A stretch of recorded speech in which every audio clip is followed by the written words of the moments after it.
Welcome to FCA Camp Night 2. Dos.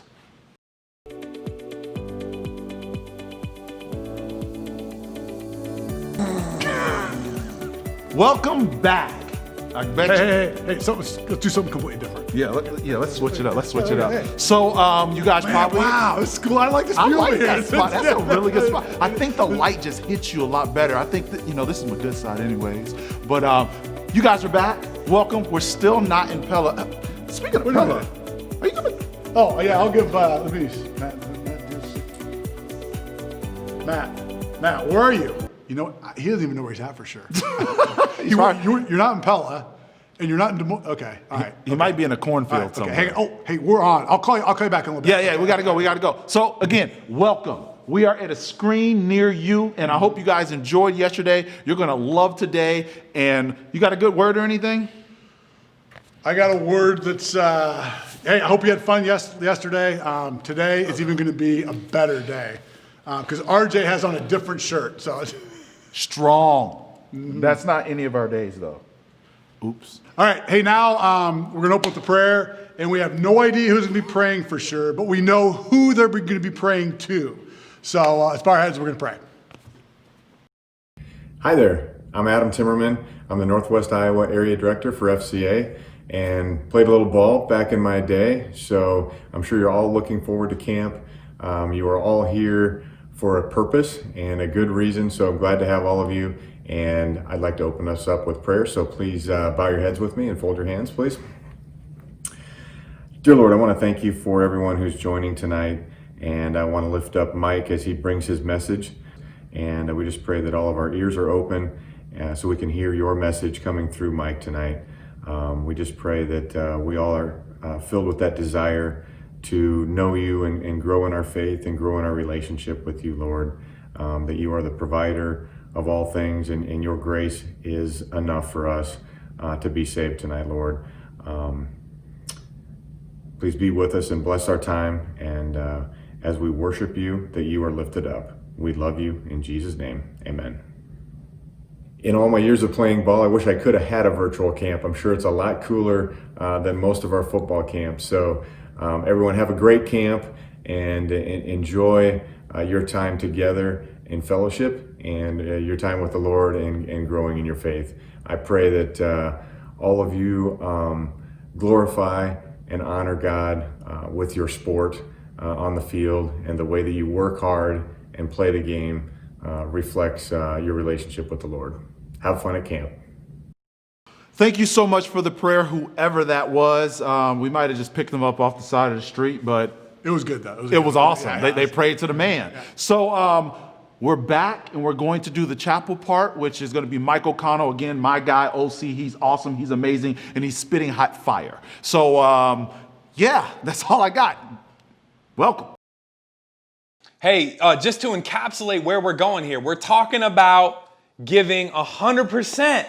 100%, right? Mark 12:30, it says this, and you must love the Lord your God with all your heart, all your soul, all your mind, and all of your strength. Come on, we're going to give our all to Jesus. And, for me, I didn't share this in session 1, but for me, that happened in 2007 in a Hollywood video parking lot.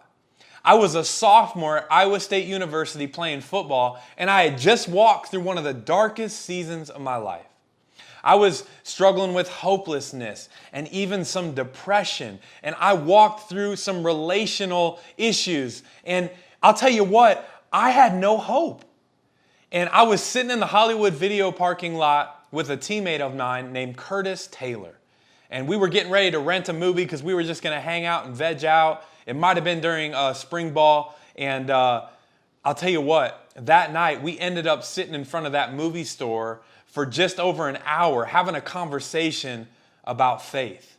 Now, I grew up with a little bit of a faith background, but I was not at that place of surrender. As a matter of fact, I was surrendering to a whole lot of other things to fill that hole in my heart. I was turning to alcohol, I was turning to girls, I was turning to drugs.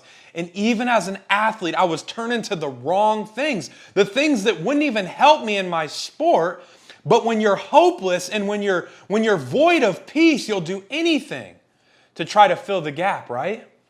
And so I came to this place on this night, and he shared with me the same message that I just got done sharing with you. And I said, I need that. I need to surrender tonight. And you know what? In his car, in his Buick, in 2007 in Ames, Iowa, in front of the Hollywood Video parking lot, I prayed that prayer to have a personal relationship with Jesus Christ. And can I tell you, my life has never been the same. I've walked through some difficult circumstances since then, but can I tell you, I've fallen down a ton of times and been scraped up and made mistakes.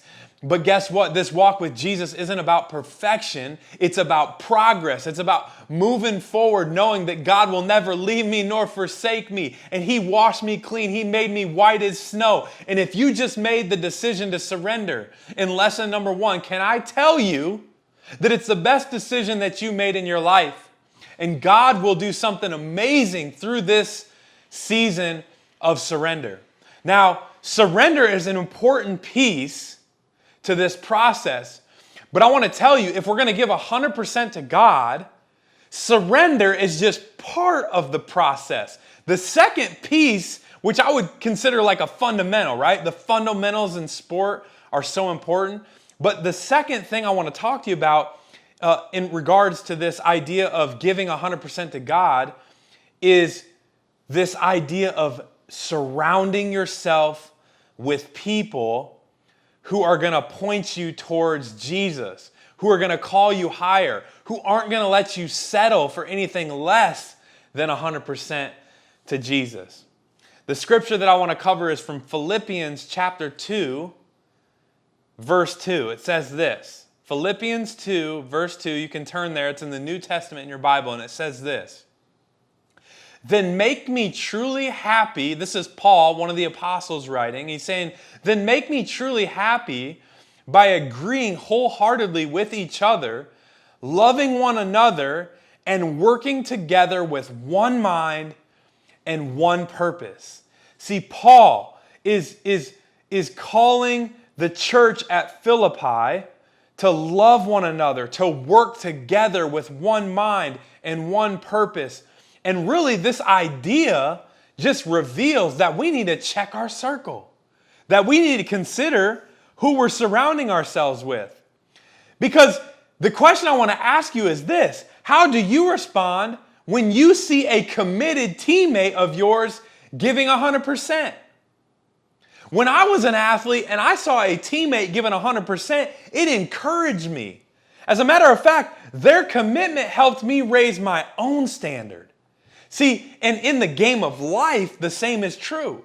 When we surround ourselves with people that are on the same path or going in the same direction that we're going, oftentimes their lives are going to encourage us. They're going to propel us to take steps forward in our faith. See, you and I are more likely to give 100% to Jesus if we are surrounded by teammates that are doing the same. I like to say this: the atmosphere you permit decides the product you produce. The atmosphere you permit decides the product you produce. In other words, we got to check our circle. Show me your friends, and I'll show you your future. You are becoming like the 5 people that you hang around the most. And here's the problem. Oftentimes, we have this idea of what we want our life to look like. And for some of you, you're starting a new journey with Jesus. And so you don't even have your mind wrapped around what it is that God has for your life. You haven't even necessarily caught vision for what he wants to do in your life. But can I tell you, one day, after another day, after another day, after another day of making the choice to pick up your cross daily and follow Jesus, I'll tell you, those pieces to the puzzle will start coming together. But I'll tell you this much right now, it helps when we have people in our corner that are cheering us on, that are encouraging us, that are holding us accountable, that are calling us out when we need to be called out, right? Every once in a while, a good teammate looks at us and says, you got more in you.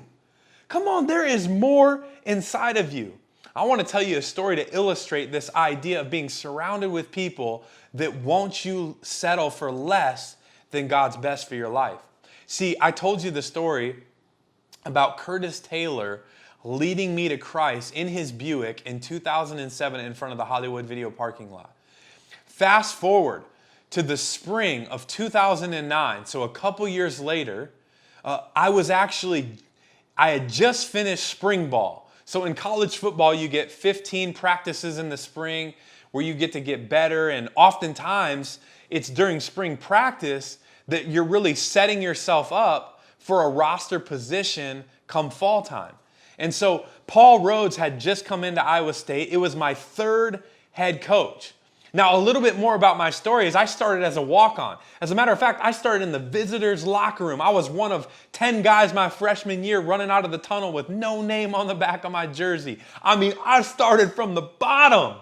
And by this time, I had lettered a couple years, and when I sat down and had my meeting with Paul Rhodes, he looked at me and he said, "We're well aware of your contribution at this university, and we want to take care of you. In other words, we want to award you a scholarship. That's what we want to do. All you need to do is just go out during spring ball and prove what you've already done. Our staff just needs to evaluate you, and if you just continue to go down the path that you've already gone down up to this point, we're going to take care of you." Well, I'll tell you what, folks. I came out during spring practice, and I did terrible. I mean, have you ever had a bad game or a bad practice? For me, it was like bad practice after bad practice. I just kept making mistakes, and the crazy thing is most of them weren't physical mistakes or mistakes because I didn't have the skill set. It was mental mistakes, which was really the strong suit of my game. It was as if God was humbling me even more and more in this season of my life. And I came out of spring ball, and you know what? I was bitter and I was frustrated because I was third on the depth chart at my position. When I sat down and had my one-on-one meeting with my position coach, he said, "You most likely will not play any defense in the 2009 season, but we do see you contributing a lot on special teams." Well, I walked out of that meeting and I was frustrated and I was bitter and I was angry and I was mad and I just wanted to blame and I wanted to run away. I wanted to quit. I wanted to be done. I loved the game so much that I just wanted to play. I just wanted to play on defense. I just wanted to earn that spot and enjoy the game. And I thought that I was dealing with all these politics and I was over all of that. So I called my dad and I said, "Dad, I'm done. I'm done at Iowa State. I want to go finish my career at Northwest Missouri State or Northern Iowa, and I just want to play. I just want to compete and have fun and end my college career on a high note." He said, "Son, we support you in whatever decision you make." And so I hung up the phone, and later that night, Curtis called me, and he said, "Hey, I want to come over and chat with you." By this time, he had graduated, and he was pursuing professional football. He was in town, and he came over to my house, and we were sitting on top of this roof, the rooftop of my home, and we're having this discussion. I'm telling him the same thing I just got done telling my dad. Like, I'm done. I'm out of here, man. I'm going to go finish my career somewhere where they'll respect me and they're going to play me and where I can just have fun and enjoy the game that I love. And he looked me dead in the eyes, and he said, "Mike, look how far God has brought you in your time here at Iowa State. Do you mean to tell me that you're going to quit and walk away from all that He wants to continue to do in your story?" And it was like in that moment, that's exactly what I needed to hear. I didn't need somebody to affirm the decision I was making. I needed somebody that was going to challenge me, that was going to say, "Have you lost your mind? Look at how far God has got you." And I don't know where you're at today in your life, but can I tell you that oftentimes we're reaching for a goal, for a dream, for something that we're going after, and it seems as if it's always out of touch. And in your frustration and weariness and tiredness and anger and frustration, can I tell you, just look back. Just go ahead and take a glance back and look how far God has brought you in the process. See, this illustrates the importance of being surrounded by people that won't let you settle for anything less than God's best in your life. See, this wasn't just about football, but I was ready to just tap on my faith. And Curtis called me to something higher, to something greater, to something better. And can I tell you, friend, 4 months later in training camp, in fall training camp, I earned a scholarship and I won the starting job at safety. In our opener, I was the starting safety at Iowa State University, and all my dreams had been fulfilled. But 4 months earlier, I was ready to walk away from all of it. See, in this pursuit of God, in this game of life, in our faith journey, if we're going to go all in, if we're going to go at this thing 100%, we need to be surrounded by people that won't let us quit. So I want to finish with this. I want to ask you, where are you at today? What kind of circle do you have? Who's surrounding you? Because I want to see you become all that God has for you to become. He has a great work that He wants to do through you. He has people that He wants you to influence. He has family members that He wants you to love. Every single day you get to come in contact with people and be a difference maker. But can I tell you, who's surrounding you is playing a big role in who you're becoming. So as you continue to grow as an athlete and a follower of Christ, I want to encourage you to surround yourself with people who are going to encourage you to give your sport and your faith 100%. I'll finish with this story. Many of you know about the redwood trees in Northern California, and these trees, they'll grow to over 300 feet high. I mean, the redwood forest is immaculate. It's incredible. And when you see pictures, it's literally, it'll just like awestruck you. And I can imagine that if you walked into the redwood forest, it would almost leave you breathless. And you would just think, man, these trees, they grow to be so old and so tall and so plush. It's like, how in the world does this take place? And many of us, if we stop for a second, at least for me, when I stopped and I considered, man, what are the roots like on these trees? I bet they're extremely deep. Like, I bet the roots on redwood trees go so deep. And I started to study redwood trees, and I came to realize that their root system actually isn't very deep. Now that may be perplexing to you. It was for me. I was a bit confused. Like, how does it withstand the storms of life? How does it persevere? And how do these trees grow to be so old if the root system isn't very deep? I went on to read that the reason why these trees grow so old and stand so tall and persevere through the various storms that they go through is because their root systems tie in with the other redwood trees around them. In other words, they are better together. They're stronger because they're connected. And you and I, if we want to go all in with God, if we want to give 100%, if we want to grow in our faith, if we want to grow old in our faith, like a redwood tree, then it's going to require for us to be connected with people around us that won't let us settle for anything less than God's best for our life. So, we got a treat for you. It's a video from one of the huddle leaders. So here it comes. Pay attention. I hope you love it.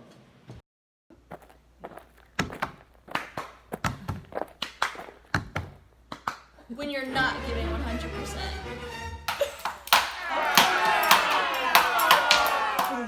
Okay, ready? 1, 2, 3.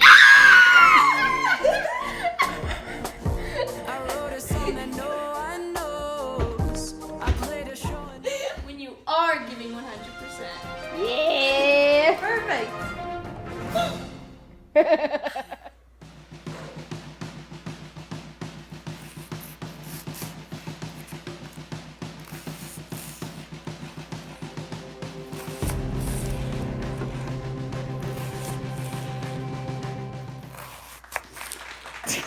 Hey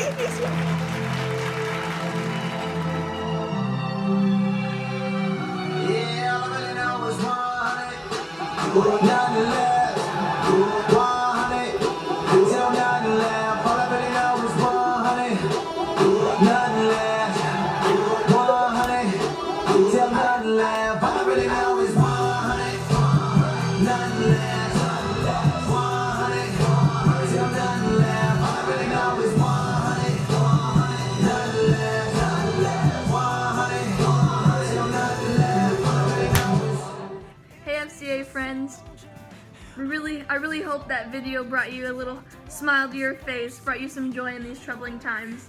But I want you to know that really did have a meaning behind it. If you give yourself half-heartedly into your relationship with Christ, you're only going to get mediocre results, and it's going to cause pain and suffering and destruction throughout. And that's what you see in our little onion episode. But if you give yourself completely to Christ, if you dedicate yourself completely and you focus on Him, you're gonna get the results you want. You're gonna be happier, you're gonna be healthier, you're gonna feel full, you're gonna be a whole person. And I'm not saying it's not gonna be hard and it's not gonna take any dedication or some discipline. It definitely will. It's not an easy path, but it's one that's really worth it in the end. And if you find yourself struggling, go lean on somebody else. Find people that through this experience, find people that you can lean on, that you can talk to, that you can vent to, and just try and stick to that 100%. It's gonna work out in the end, and it's going to be for the best in the end. I promise.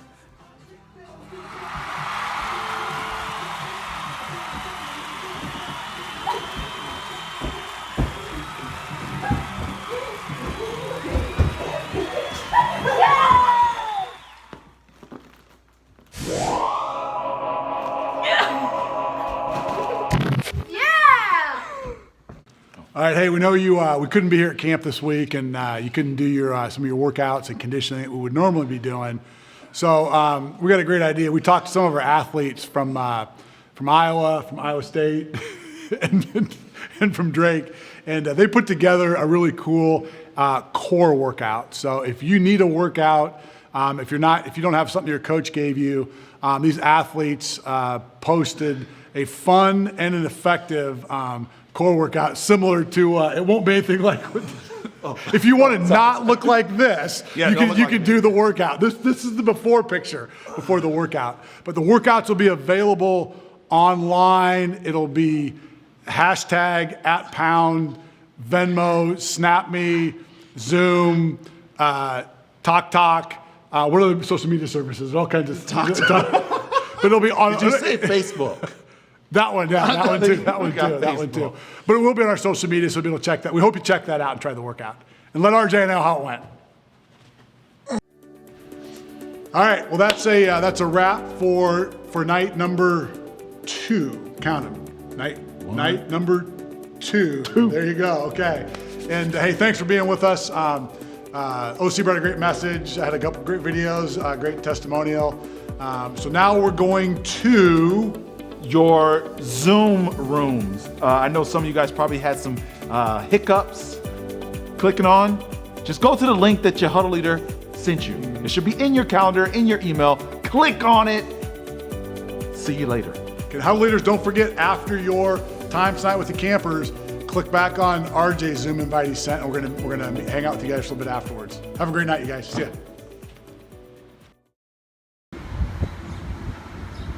Where are those coaches' kids at? Where are the FCA'ers at? I'm gonna get them.